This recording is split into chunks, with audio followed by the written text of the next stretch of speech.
श्री स्वामी समर्थ. नमस्कार मंडळी, स्वागत आहे तुमचे माझ्या यूट्यूब चॅनलवरती.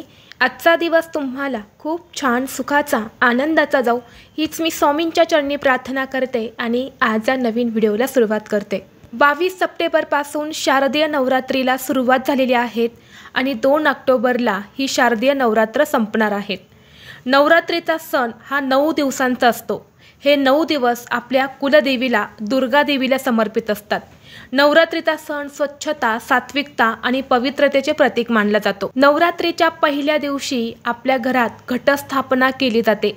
देवी विराजमान होते आणि साक्षात कुलदेवी ही आपल्या घरात सूक्ष्म स्वरूपात वास करत असते आणि म्हणून नवरात्रीचे 9 दिवस आपण व्रत करत असतो. आपल्या कुलदेवीची, जगदंबेची आपण मनोभावे पूजा करत असतो. प्रत्येक दिवशी आपण घटाला नैवेद्य, माळपाणी करत असतो. देवीची आरती केली जाते. तसेच दुर्गा सप्तशतीचा पाठ सुद्धा केला जातो किंवा आपल्या कुलदेवीला कुंकुमार्चन केलं जातं किंवा इतर अनेक सेवा ज्या आहेत तर त्या आपण नवरात्रीच्या 9 दिवसांमध्ये करत असतो. आणि आपण जी काही सेवा केली आहे तर ती सेवा देवांपर्यंत पोहोचते की नाही, किंवा आपण कुलदेवीची जी काही उपासना केलेली आहे, जे काही व्रत आपण करत आहे किंवा जे काही सेवा करत आहे तर ती आपल्या कुलदेवीपर्यंत पोहोचते की नाही असा प्रश्न बऱ्याच जणांच्या मनामध्ये निर्माण होतो. देवी आपली सेवा स्वीकारते की नाही किंवा देवी आपल्या सेवेने आपल्यावरती प्रसन्न आहे की नाही असे प्रत्येकाला वाटत असते. आणि म्हणून आज या व्हिडिओमध्ये मी तुम्हाला अतिशय महत्त्वाची माहिती सांगणार आहे.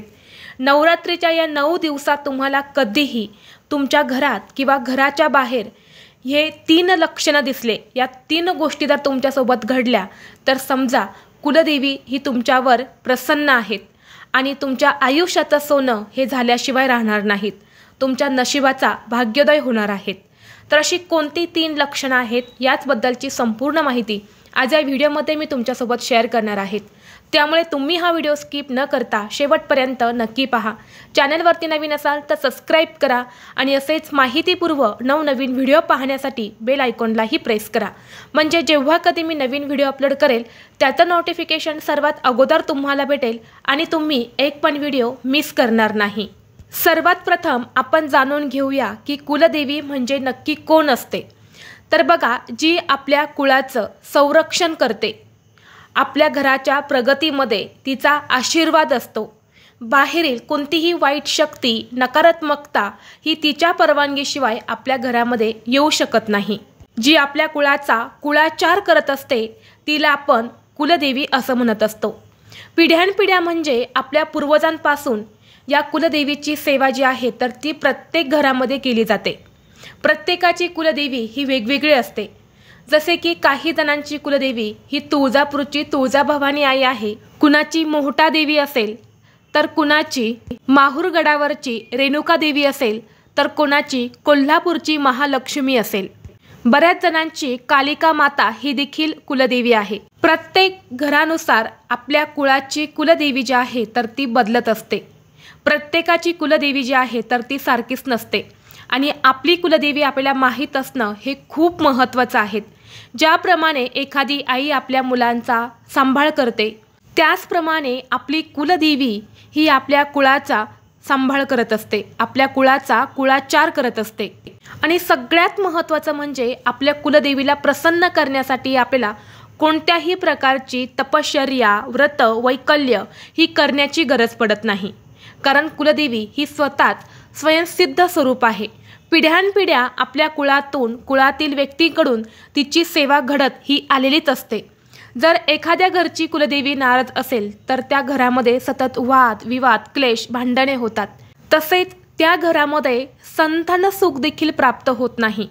संतान प्राप्ती होण्यामध्ये अनेक अडचणी, अडथळे जे आहेत तर ते येत असतात. अनेक वेगवेगळ्या प्रकारच्या समस्या ज्या आहेत तर त्या घरामध्ये निर्माण होत असतात. आणि आपली कुलदेवी ही अगदी छोट्या सेवेने सुद्धा प्रसन्न होते. त्यामुळे जेव्हा पण आपल्या कुलदेवीचा वार असतो, मंगळवार किंवा शुक्रवार हा आपल्या कुलदेवीचा वार असतो आणि म्हणून त्या दिवशी आपल्या कुलदेवीची सेवा ही आपण आवर्जून करायला पाहिजे.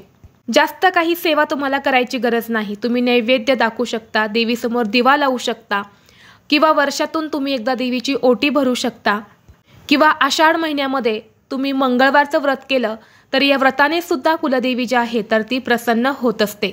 आपल्याला फक्त आपल्या कुलदेवीला विसर पडू द्यायचा नसतो, म्हणजे तिला कधीही विसरायचं नसतं। ती आपल्या कुळाचा सांभाळ करत असते आणि म्हणून आपल्या स्वामींच्या केंद्रामध्ये सुद्धा सांगितलं जातं की वर्षातून एकदा का होईना आपण आपल्या कुलदेवीला गेलं पाहिजे। जिथे आपली कुलदेवी आहे तर त्या कुलदेवीच्या ठिकाणी आपल्या घरातील ज्येष्ठ व्यक्ती, आपल्या घरातील मुलं बाळं घेऊन आपण तिथे गेले पाहिजे, ज्यामुळे कुलदेवीचा आशीर्वाद हा कायम आपल्या कुटुंबावर राहत असतो। यामुळे काय होते की जर आपल्यावरती एखादी आकस्मिक समस्या आपल्यावर येणार असेल तर त्यापासून कुलदेवी ही आपलं संरक्षण करते। आणि म्हणून तुम्ही बघितलं असेल बऱ्याच जणांच्या घरामध्ये मंगल कलशाची जी आहे तर ती स्थापना केलेली असते। यामुळे आपल्या कुटुंबावर कोणतेही संकट, विघ्न, अडचणी ज्या आहेत तर त्या येत नाही। आणि म्हणून जेव्हा कधी आपल्या घरामध्ये एखादं नवीन शुभ कार्य असेल किंवा एखादं नवीन मूल जन्माला आलं तर अशा वेळी आपण आपल्या कुलदेवीची आठवण ही आवर्जून केली पाहिजे। आता आपण पाहूया की अशी कोणती लक्षणं आहेत जी या नवरात्रीच्या 9 दिवसांमध्ये आपली कुलदेवी ही आपल्याला देत असते, म्हणजेच आपली सेवा ही तिच्यापर्यंत पोहोचलेली आहेत आणि ती आपल्यावरती प्रसन्न आहेत। अशा स्थितीमध्ये आपल्याला काही शुभ संकेत जे आहेत तर ते मिळत असतात।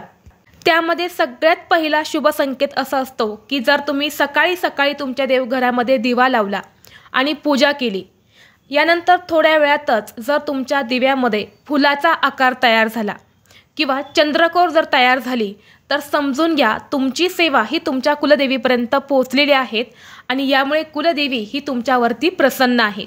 तर हा सगळ्यात मोठा शुभ संकेत जो आहे तर तो मानला जातो। यानंतर दुसरा शुभ संकेत असा आहे की या नवरात्रीच्या 9 दिवसात जर तुम्ही काही कामानिमित्त घरातून बाहेर पडले असेल आणि जाताना तुम्हाला एखादी स्त्री पूर्ण लाल रंगाच्या वस्त्रामध्ये आहेत, लाल रंगाची साडी घातलेली आहेत, कपाळावरती कुंकू लावले आहेत, हातात हिरव्या बांगड्या आहेत आणि दिसायला अतिशय सुंदर असेल तर नक्कीच तुमची कुलदेवी जी आहे तर ती तुमच्यावरती 100% प्रसन्न झालेली आहेत।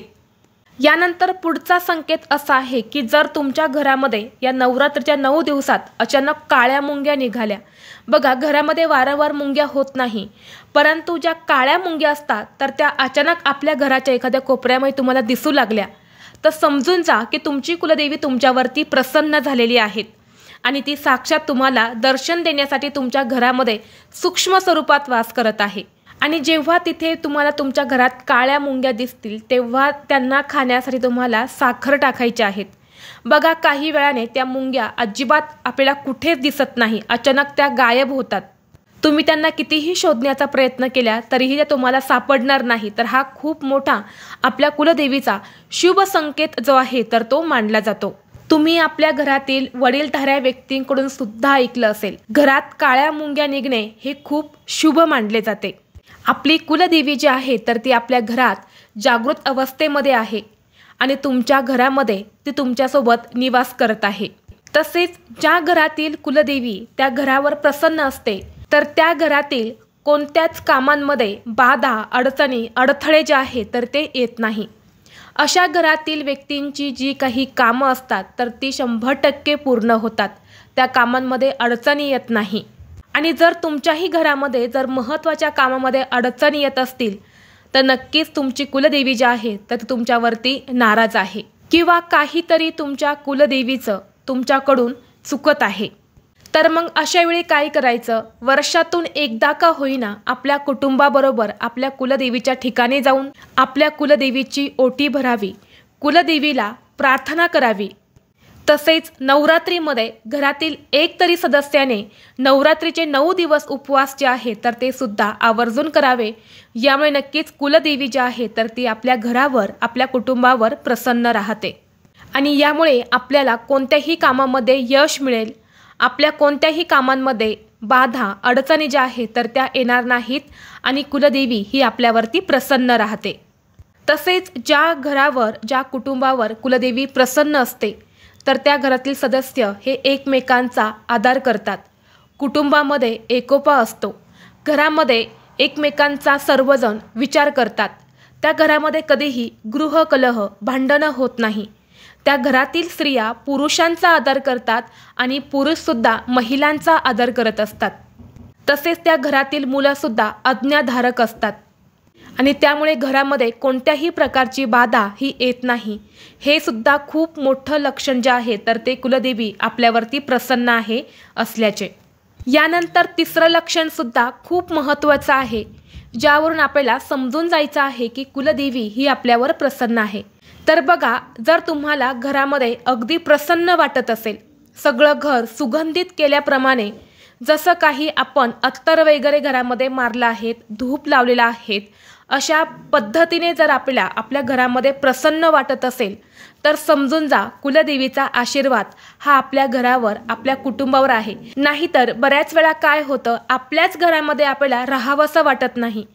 जेव्हा आपण बाहेर जातो तेव्हा घरी जावंसं वाटत नाही, कारण घरी गेल्यावरती काय होणार आहे कदाचित हे आपल्याला माहिती असतं। घरातील वातावरण हे अजिबात चांगलं नसतं। घरामध्ये सतत भांडणं होणे, कटकटी होणे किंवा घरामध्ये नेहमी अशांतता असणे आणि आपल्याला प्रत्येकाला वाटत असतं की आपल्या घरामध्ये नेहमी सुख, शांती, समृद्धी नांदावी।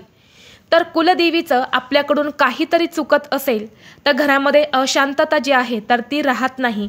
परंतु जर तुमच्या घरामध्ये सतत शांतता असेल, प्रसन्न तुम्हाला वाटत असेल तर नक्कीच तुमची कुलदेवी ही तुमच्यावरती प्रसन्न आहे। यानंतर पुढचे लक्षण म्हणजे संतती प्राप्तीसाठी कोणत्याही प्रकारच्या अडचणी ज्या घरामध्ये येत नाही। आपल्या घरामध्ये मुलगा जन्माला यावा किंवा मुलगी जन्माला यावी यासाठी कोणताही नवस तुम्हाला करायची गरज पडत नसेल तर अशा घरामध्ये सुद्धा बघा कुलदेवीचा वास आहे। कुलदेवी त्या घरावर प्रसन्न आहे असं आपल्याला समजून घ्यायचं आहे। कारण कधी कधी काय होतं की काही जणांच्या घरी मुलं बाळ होण्यासाठी अडचणी येतात आणि त्यांना नवससुद्धा करावं लागतात। शारीरिक प्रॉब्लेम त्यांना नसतो, कोणतीही अडचण नसते, तरी पण एखाद्या जोडप्याला लवकर अपत्य प्राप्ती जी आहे तर ती होत नाही। हे सुद्धा कुलदेवी नाराज असल्याचे एक लक्षण आहे। आणि अगदी ज्या घरामध्ये नवस न करता सहजपणे संतती सुख प्राप्त होते, वंशाची वृद्धी होते, तर त्या घरावर आपली कुलदेवी प्रसन्न आहे हा सुद्धा एक मोठा शुभ संकेत मानला जातो। यानंतर पुढचे लक्षण आहे की बाहेरील कोणतीही वाईट शक्ती आपल्या घरामध्ये प्रवेश करू शकत नाही। ज्या घरामध्ये कुलदेवीचा खरा वास असतो त्या घरामध्ये कोणत्याही प्रकारची प्रबळ वाईट शक्ती जरी असली तरी ती घरामध्ये प्रवेश करू शकत नाही। कारण कुलदेवी असो किंवा आपला कुलदेवता असो तर देवांचा वास आपल्या घराच्या मुख्य प्रवेशद्वारावर असतो। त्यामुळे कितीही प्रबळ शक्ती असली, कुणी कितीही आपल्या घरावर करणी बाधा, जादूटोणा, वाईट नजर टाकण्याचा प्रयत्न केला तरी सुद्धा कुलदेवीच्या आशीर्वादामुळे, कुलदेवीच्या शक्तीमुळे वाईट शक्ती किंवा बाहेरील नकारात्मकता ही आपल्या घरामध्ये प्रवेश करू शकत नाही। आणि यानंतर शेवटचं लक्षण असं आहे की आपली कुलदेवी आपल्यावरती नाराज असेल, कुलदेवीचा आपल्याकडून काही चुकत असेल, कुलदेवीला आपल्याकडून काही कार्य करून घ्यायचं असेल तर कुलदेवी आपल्या घरातील एखाद्या व्यक्तीच्या स्वप्नात येऊन तिची जी काही इच्छा आहे किंवा आपल्याकडून काही चुकत असेल, नाराज असेल तर अवश्य त्याचे संकेत देते किंवा स्वप्नात येऊन ती आपल्याला सांगत असते। तुम्ही बऱ्याच वेळा आपल्या घरातील वडीलधारी व्यक्ती असतात, आजी आजोबा असेल, त्यांच्या तोंडातून तुम्ही नक्कीच ऐकलं असेल की देवी माझ्या स्वप्नात आली होती आणि देवीने मला हे करायला सांगितलं, ते करायला सांगितलं, दर्शनाला येण्यासाठी सांगितलं, ओटी भरायला सांगितली। तर अशा वेगवेगळे प्रकारचे संकेत जे आहेत तर ते देवी आपल्या घरातील व्यक्तींच्या स्वप्नात येऊन देत असते। तर हा सुद्धा एक संकेत असतो की देवी आपल्यावरती प्रसन्न आहे किंवा आपल्याकडून जर काही चुकत असेल तर तो सुद्धा संकेत जे आहे तर ती कुलदेवी आपल्याला नक्कीच देत असते। कारण कुलदेवी ही एक रक्षात्मक शक्ती आहे आणि त्या कुळाचं रक्षण करण्यासाठी प्रत्येक कुळाची कुलदेवी ही वेगवेगळी असते। आणि यानंतर सगळ्यात महत्त्वाची गोष्ट म्हणजे जर आपल्याला प्रत्येक कामात यश मिळावं असं तुम्हाला वाटत असेल, आपल्या कोणत्याही कामामध्ये अडचणी येऊ नये किंवा आपल्या घराला कुणाचीही वाईट नजर लागू नये, आपल्या घरामध्ये संतान सुख प्राप्त व्हावं, आपल्या घरामध्ये मुलाबाळांची प्रगती व्हावी, आपल्या कुटुंबाची प्रगती व्हावी, अशी जर तुमची इच्छा असेल तर यासाठी तुम्हाला फक्त एक काम करायचं आहे। आपली कुलदेवी, कुलदेवताचं काम करायला आपल्याला अजिबात चुकायचं नाही। वर्षातून एकदा आपल्या कुलदेवीला आवर्जून जायचं आहे, तसेच वर्षातून एकदा आपल्या कुलदेवताला सुद्धा जायचं आहे। तसेच आपल्या घरामध्ये आपण कोणतेही नवीन काम सुरू करू किंवा नवीन व्यवसाय सुरू करू, घरामध्ये एखाद्याचं लग्न असू द्या किंवा घरामध्ये शारदीय नवरात्र आहेत, चैत्र नवरात्र आहेत, तर अशा शुभ प्रसंगी आपल्या कुलदेवीची आठवण ही आपल्याला आवर्जून काढायची आहेत. तिची सेवा जी आहे तर ती आपल्याला करायची आहेत. यामुळे आपल्या कुलदेवीचा आशीर्वाद हा आपल्याला प्राप्त होतो. वर्षातून एकदा तरी आपल्या कुलदेवीची ओटी ही आवर्जून भरावी, तिच्यासमोर नारळ फोडावा. आणि तुमचं काही चुकत असेल तर असं तुम्हाला कुलदेवीला सांगायचं आहे की आमचं काही चुकत असेल तर आम्हाला माफ करा, पण तुमचा आशीर्वाद हा सदैव आमच्या कुटुंबावर राहू द्या. तर ही अत्यंत महत्त्वाची माहिती मला तुमच्यापर्यंत शेअर करायची होती. व्हिडिओ तुम्हाला आवडला तर लाईक करा, चॅनलवरती नवीन असाल तर सबस्क्राईब करा आणि हा व्हिडिओ आपल्या मित्रपरिवारासोबत जास्तीत जास्त शेअर करा. चला तर मग भेटू असंच पुढल्या एका नवीन व्हिडिओमध्ये. तोपर्यंत सर्वांना श्री स्वामी समर्थ.